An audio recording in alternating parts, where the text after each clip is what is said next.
Hey everyone, welcome to a very, very hot LinkedIn Live on this Wednesday lunchtime. For those that are tuning in now, thank you so much for joining us live. Please make sure that you ask questions.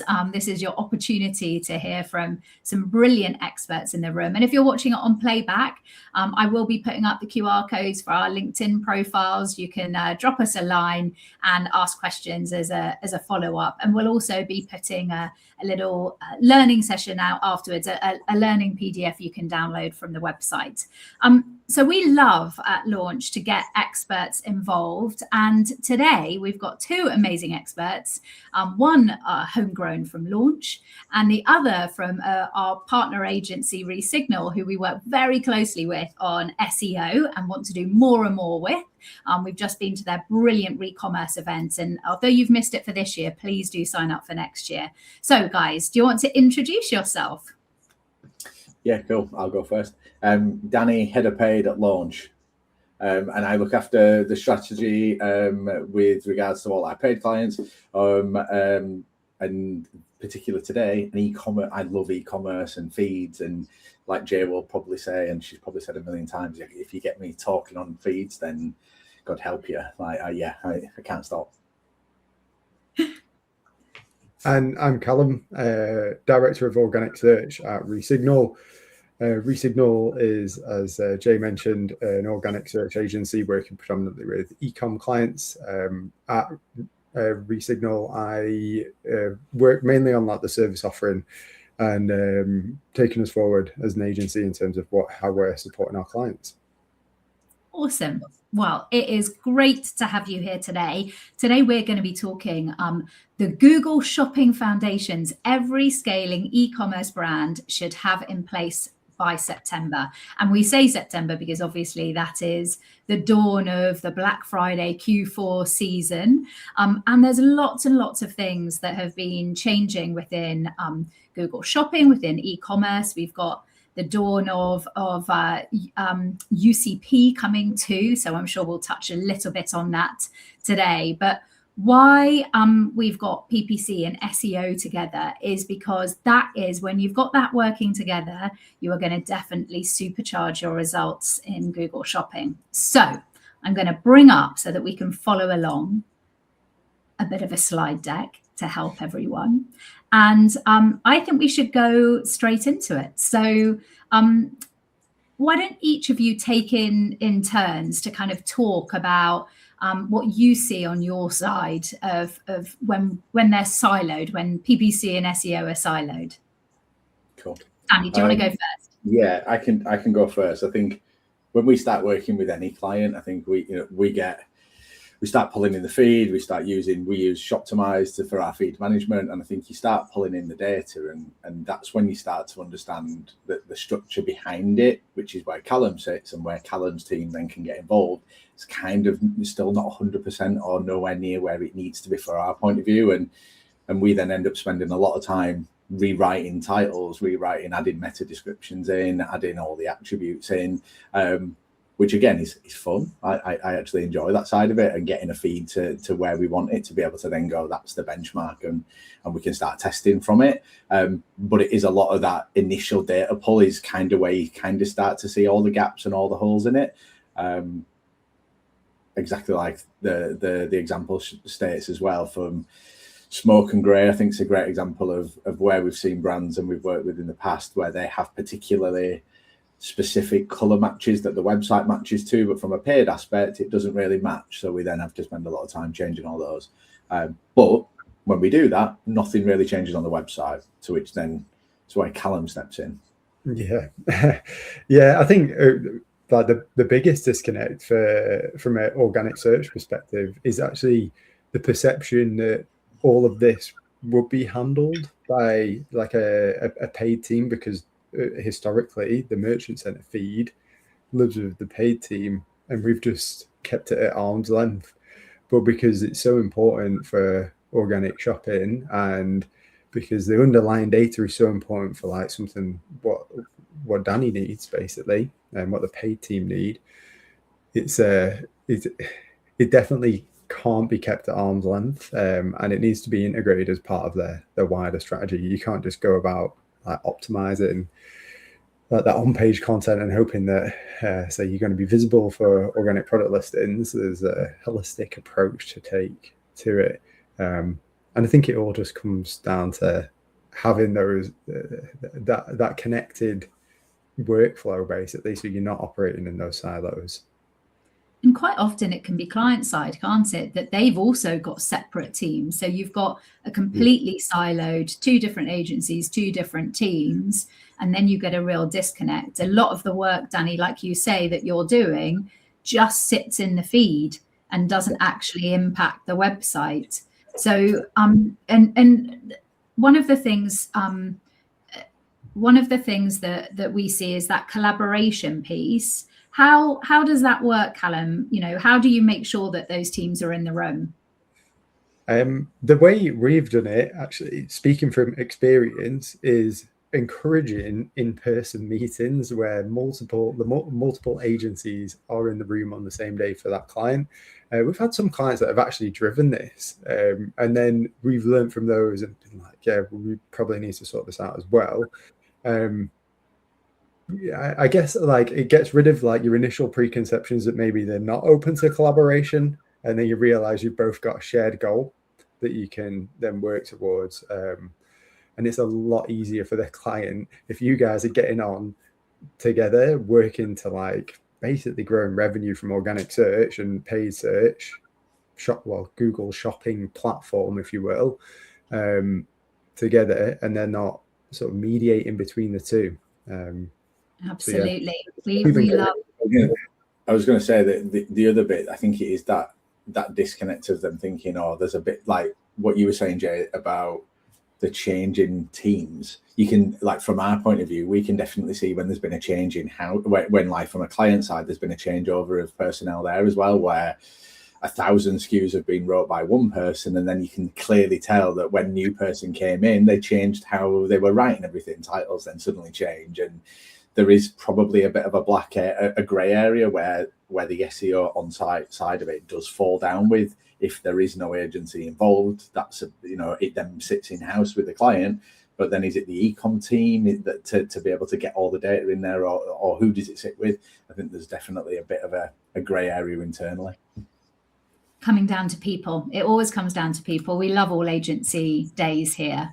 So let's talk then a little bit about the data that kind of sits behind it and that single source of truth. Callum, do you want to go first on this? Yeah, absolutely. I think this is probably one of the most misunderstood areas when you first start getting into like organic shopping. If you're adding that into your quiver or your strategy from an organic perspective, is understanding the where that data needs to come from, because on a foundational level, we're not talking about necessarily or like jumping straight into the feed or optimizing structured data. It's taking a step back for a moment and looking at the actual product sheets that your e-com team are getting and making sure that data is enriched and stored in a centralized location that both teams, like the SEO team, the PPC team, can work from. So they're working from the same enriched data source, basically. Because, yeah, like Danny was saying, optimizing that feed in the silo is no good. Like they're doing a load of work there, and yes, it's having great results, but we can almost like borrow from some of that success if it's done in the source data. Yeah, and I think the flipping it the other way around and it getting done first in the source data and getting that done then gives us a better benchmark to be able to then build upon, to be able to then go, okay, how should the titles look? How are the descriptions? Have they got enough in there? Is the product types, the labels, actually, like, if that's already there, brilliant, great. Like we can start using that from a testing element, but also from a free listings point, and then a secondary paid point, and then firing it out to affiliates and to other channels and things like that. I think that gives us a great platform to be able to do it, because we will take where maybe we don't work with the brand's affiliate feed and it's direct off the website. It's kind of just sat there on its own, being left to its own devices at that level, because that's how the client wants to leave it set up and running. So yeah, foundation changes are probably the key to this, I would say. Yeah, and just for, sorry, I forgot to say, from like a practical perspective, we'll say Shopify. If you're on Shopify, like the meta fields feature is probably what we're talking about here in terms of adding additional data to your products. So the initial intention isn't to get that on the page; it's to just have it there so it can be used in the feed. Nice. So we've got here something that you prepared, Callum, from a talk that you've done. Yeah. I'd love for the people that are watching today to have some practical things that they can take away as well. So talk us through this. Yeah, so there's a lot to unpack underneath each of these, I think. But these, if I was to pick 3 things from an organic shopping perspective, and now there is some synergies here with the paid feeds as well. These are the 3 things that would really focus on getting right from an organic shopping visibility standpoint. And that is the product titles, making sure that your product titles are logical and have, let's say, enriched data, to say it again. So it's not just a specific product name. It has like the brand, if necessary, what type of product it is, maybe even a color, and then ensuring that your product schema is reflective of that and all the other data that's on there. You want complete product schema, minimal errors, and preferably in a way that matches your feed, which brings us on to the third point. The on-site content and the feed content need to be really consistent. So when I say that feed to page consistency, I usually incorporate product schema in there. So you realistically want a similar title across all 3, if not the same. And those 3 things, once you're eligible for free listings and you've got rid of all of your, so if you have any errors, once you've got rid of those, this is essentially the 3 most important things to see a big jump in visibility. And Danny, can you talk to how we test these things? Because who knows what a good product title is? How do you find out? I think first and foremost, start with a consistent structure of taking the data, understanding what it is. Is it the product, what the product is their size and attributes, is their color attributes, is there going to be brand or non-brand terms that we're going to embed to the front of it, the back end of it, and then start testing with the layout of that. Do we trying to get away from, there's also there's a character length that you want to aim for as well. You don't want to really be shoveling the amount of times we've seen like titles that are far too long. You're just not going to see any of the heart, like after the first 80, 90 characters, it's going to be kind of redundant at that point and you're not going to see it. Yes, it may improve click-through rate at some point, but really does it when you're not being able to show that? So from a testing element, it's getting a structure, a consistent structure for all your products, and then start looking at, okay, what is the testing element that we're going to do with color, without color, brand at the front, brand at the back, removing things like the word size. Like, we don't need that. I've seen a number of clients over the last couple of months and weeks where we're seeing that embedded into the like, people understand if it's a trainer, it's a 10. They don't need to know size 10 like that to make that. It's just signposting it too much, and that's just killing the amount of data that you can actually show in it. So there's that side of it. It's that balance, isn't it? But depending on what the client's kind of main goal is, if it's brand protection, then you need the brand in there. If it's not brand protection, maybe you're not as well known a brand, you can front load non-brand terms and then put the brand later on in the description. Yeah, we've run tests where we've seen click-through rate and conversion rate improve by removing brand, because brand on the shopping SERP will show the brand name anyway from the merchant center. So when that's already there, it's, do we need to deduplicate it realistically? No. So let's test it and let's see what the impact is, and don't just test for a couple of days. Test for a period of time and run that over a month, 6 weeks. Callum, talk us through this example. Yeah. Okay. So from this probably reflects quite well what Danny was just saying. There's extreme situations where product titles are named this way. In this specific example, ASICS wasn't named like this bad. This is just for illustrative purposes. But we do see it where the product titles are reflective of like your internal merchandising system. So we talked about the data that goes, say, into Shopify.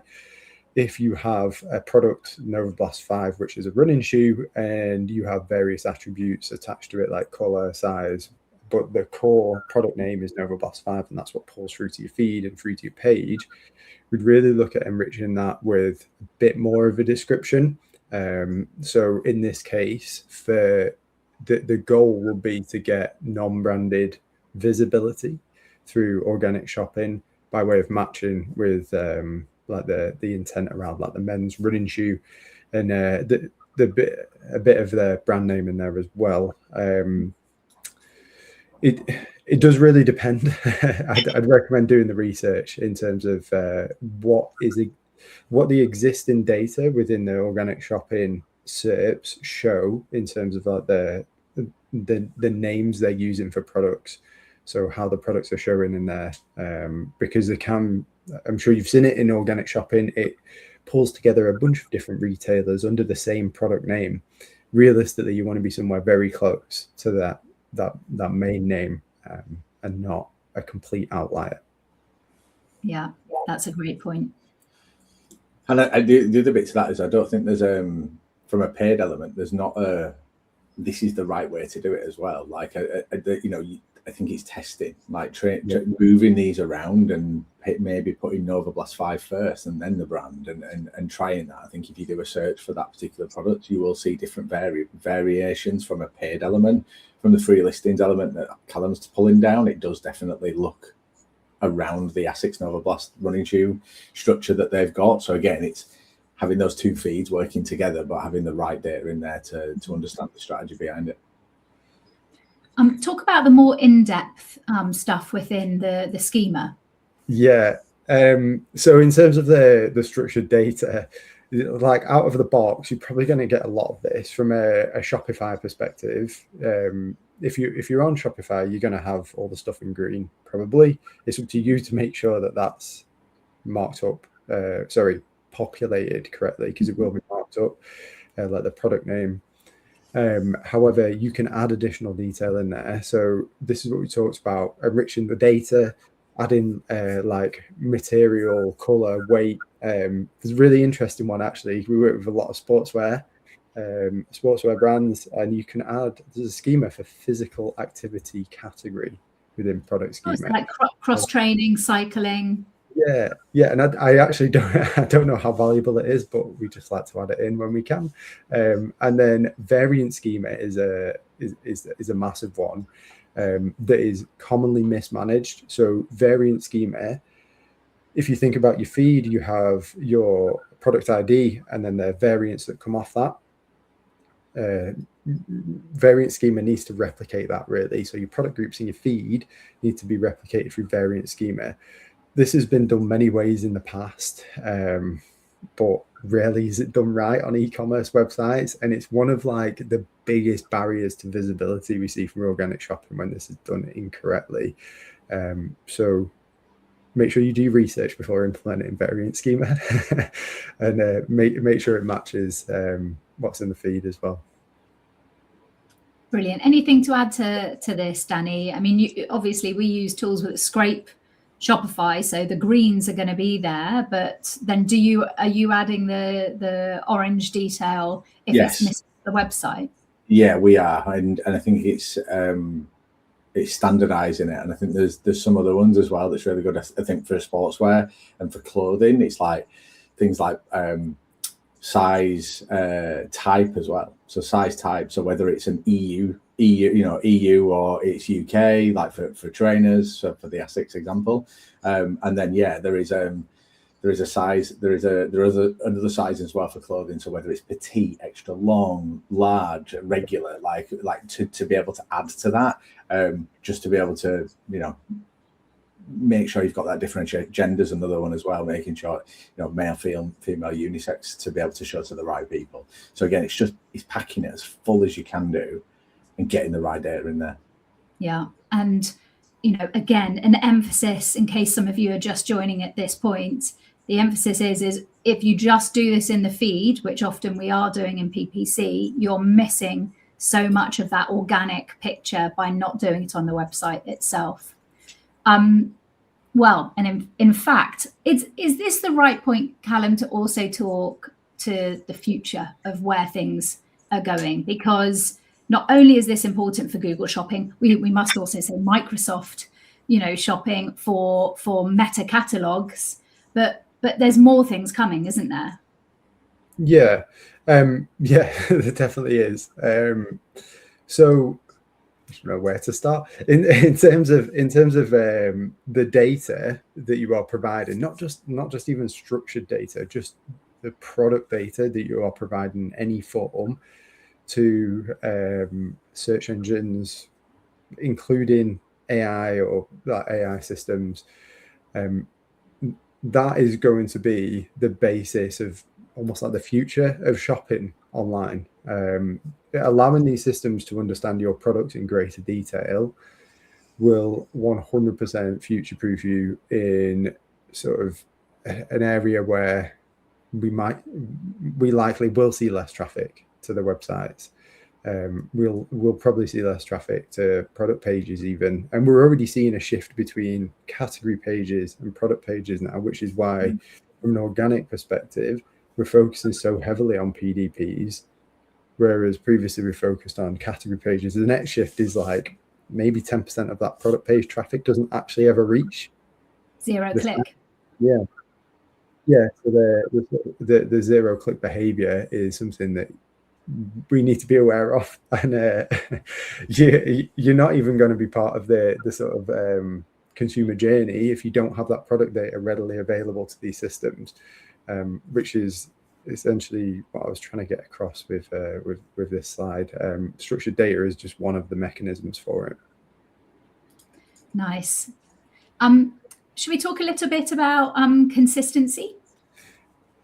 Yeah, so I did mention this before when I briefly touched on the structured data bits, but in terms of like the consistency between the feed, the page, and the website, the biggest risk here is obviously feed disapprovals and just completely dropping out of visibility altogether.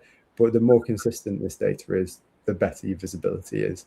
From an organic shopping perspective, it will look at these three areas and look for consistency across them.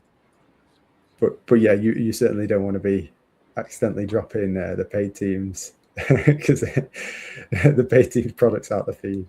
Yeah, we'll start getting a lot of warnings within the merchant center, which will be great.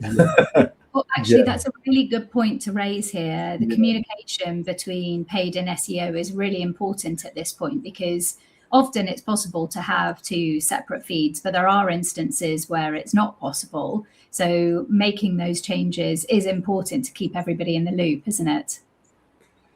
Yeah, definitely. Yeah, and I think just syncing up on like the actions around the merchant center issues, like in the issue report, just making sure that like we're both aware. Like if for some reason there's a catastrophic thing going on and all feeds that aren't available, who owns that? And who's involved? Because that is actually something we've experienced with a paid team we worked through another client, and yeah, it's a bit of a nightmare. Let's talk about things that are out of our control. I know that we see things as well, Danny, but if both of you can talk from your different sides where there are ranking factors, but also things that are out of our control if the merchant changes shipping costs and things like that, the importance of getting it right. Yeah, so from a paid element, pricing and offers, making sure one, pricing matches, I think is key to the website. I think 9 times out of 10 clients don't have enough budget to push every single product that they've got at the same level that they want. So pricing's always an interesting one as well. Google's automated annotations that they will do, whether it's a sale, a discount, a new product coming to market. Google, I've seen in the past, Google flag products that are new, but they've not. They've been around for 6 months, but because that's the first time that that's starting to get a click or get shown within the structure of the ads account, because other products are winning because it's based on ROAS, that gets tagged as a new product. Or likewise, when we've got clients that are running products that are discounted and Google are not showing the was price and not showing the strike through of that and then dropping it down to the sale price, just going straight in at sale price because it's never been shown and clicked. Again, it's usually around budget and visibility from that side of it. So understanding that and understanding how you can implement that within the merchant center as well to run the promotions within there and add codes, add discount numbers, add all that. Shipping costs. Sorry. I was just going to say on that point where you just said sometimes it's because there aren't clicks or impressions for that product. Yeah. I know that's one of your pet hates, 10,000 SKUs, a £10 a day budget. Just talk to that a bit, because I think there'll be a wide range of Shopify or e-commerce brands watching this, some of which who've got 10,000 SKUs. Talk about why that's an issue.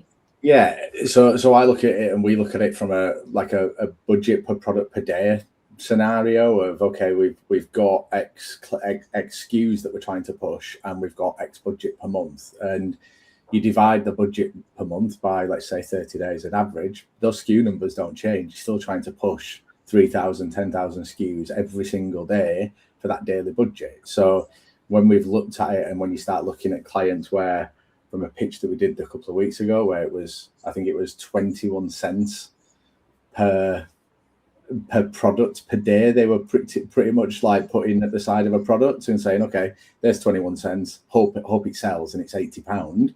That's going to be a really, like, that ROAS needs to be massively extraordinary to get that. Equally, you're not going to be able to get the visibility across every product at the right level and the same level that you want, or you can start getting complex and bringing in buying teams into this, and then buying teams wanting visibility on different products and brands, but actually it's not profitable and it's not for the margin.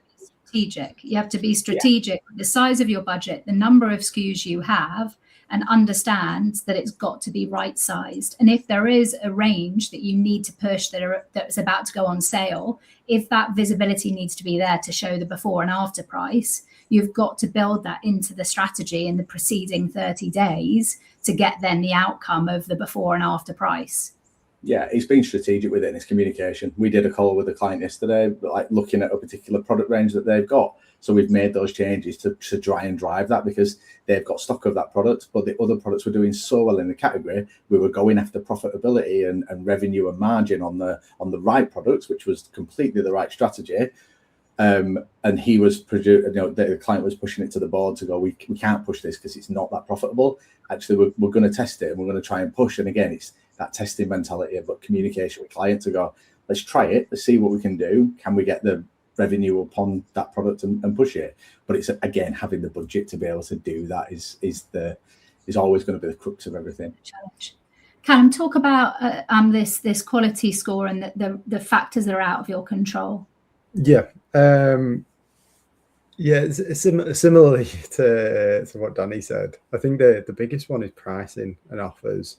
For us, like from an organic shopping perspective, if you are the most expensive version of that product, you will consistently be handicapped. And that's just something, this might be a tough pill to swallow, but it's something you have to appreciate, which is where that segmenting piece comes in. It's like exactly like the way that Danny approaches it, that segmenting the areas where you can win, where profitability is higher for the client. Because that is like pretty much out of your control. We work with like quite a few brands that have retailers, and the retailers often buy a lot of stock at, like, say, the start of the season. By the end of the season, that stock is 20% cheaper than the brand can actually sell it for. So you can see that the sort of rotation that we have to go on in terms of the products we focus on. Then there is areas around shipping speed and cost where we're in an area at Resignal where we're quite lucky that this hasn't been much of a bottleneck for our clients, but it can be. Like if you have a bad shipping experience and it's slow and it costs a lot, you're not going to, again, because you have to give all this information to Google, you're just not going to have the same sort of visibility, and the same goes for returns. All of this feeds into something called like the top quality store program, essentially, which if you look through the factors that influence it, a lot of them sit brand side or client side, and it's not necessarily, you can only push them in the right direction by sharing the information, I think. It's hard, isn't it? If reviews are poor quality, or like you say, if everyone else is doing free shipping and the brand isn't, it becomes a challenge. I have no idea what this diagram means. Do you want to talk us through it, Callum? But it's very pretty. Yeah. So this was like this is like a fundamental idea of structuring your content on your website so it's easier to understand. So say you have all your product data and it's all available. The search engines still need to crawl that product data. If you have a really disjointed structure on your website, so these two graphs, I should say, are what's called a force-directed crawl diagram. It's essentially a representation of what happens when a crawler hits your site, like a simulation. And for an e-commerce site, they should look like something on the right. None of them do, by the way. This is like an ideal picture, but it's a lot easier for the search engines to get that information if your website is structured this way. It's a massive project if your site's looking like it is on the left, though. Yeah, but it's definitely something that well, yes, I was going to say it needs to be future proofed. We have touched a little bit on future proofing, but ads in ChatGPT aren't in the UK yet, but they are going to be coming and being purchasing off-site on either marketplaces, affiliate links, or within the AI results. And AI Search Max is something that Google are pushing a lot at the moment. We're going to have in fact, I might also just pop up a link to say, definitely take a look at our resources, because there's going to be a whole new series on AI Search Max that we're going to be doing, because it's going to make a big difference to shopping accounts, e-commerce brands. I also do have a question at this point. Here we go. Poor Callum gets cut off when we put up a question. I'm sorry, Callum, we can't see your face now. Quick question for the panel. If you had to advise an advertiser to optimize just one or two of their product attributes to get the most impact quickly, what would it be? Danny, it's a good job it's a question for you, because we can't see Callum now. Product type. I think it's so undervalued. I think it's undervalued and empty majority of the time from when we start working with brands. That would be the one that I would try to follow the website, try to follow how you're structuring the website. So if it's a trainer's example, it's, it may be clothing or footwear, clothing and footwear into like follow that. But also don't be scared to, don't segment by that within the ads campaign, but then start testing it with putting some additional keywords in there, like best or other competitor names. So we've done it before with other brands where we've seen impact on it. But I think product type's undervalued, I think. Awesome. Callum, a kind of sum up of, is there anything that you particularly want to get across that we've not had a chance to cover because that 30 minutes has flown by, or just one kind of message you want to leave the audience with? So I would say the key message is that optimizing for organic shopping, it does benefit paid, but optimizing for organic shopping right now, if you are not doing, will have an immediate impact on your bottom line revenue. It's not like traditional search where you have to wait for it to take effect. It's not, you can test and learn really quickly with growing your revenue. but the actions you'll be taking as part of that will be foundational for the future of shopping from an AI perspective. So super important. You know, as soon as we can buy in SERP in most markets, which is very likely going to happen soon in terms of like a AI mode rollout for Google Pay. When that happens, like, you want to be visible, and all of this product data is the foundation for that to happen. Definitely. Danny, one thing that you want to leave us with? I would say the same as Callum. I think foundations, getting the data there. It's the way that paid is going, the way that the whole platform is going from the universal protocol that's coming in, like that's going to need some filling in. And if we just focus on paid and you get your paid 100% and it's because we put it right, what's going to be the negative impact on an SEO point of view and visibility from there, and how's that going to then take the adverse effect? I think that is a great place for us to leave it. So definitely SEO and PPC is better when there's collaboration, when there's an understanding of the different levers that both of you can pull. But ultimately, the foundations are going to be the same to benefit both teams. And so let's get those foundations right, and let's start it ASAP, because Q4 will be here before we even realize. I had to mute myself at one point there because I don't know if you could hear the lambs in the background, but that's living in the countryside for you. So thank you so much, Callum. Thank you so much, Danny. Definitely follow our page on LinkedIn, because we'll be doing another LinkedIn Live soon all about AI Search Max, and also learnings from Google Marketing Live that has just wrapped up in the last few days. So thank you, everyone. I hope you stay cool.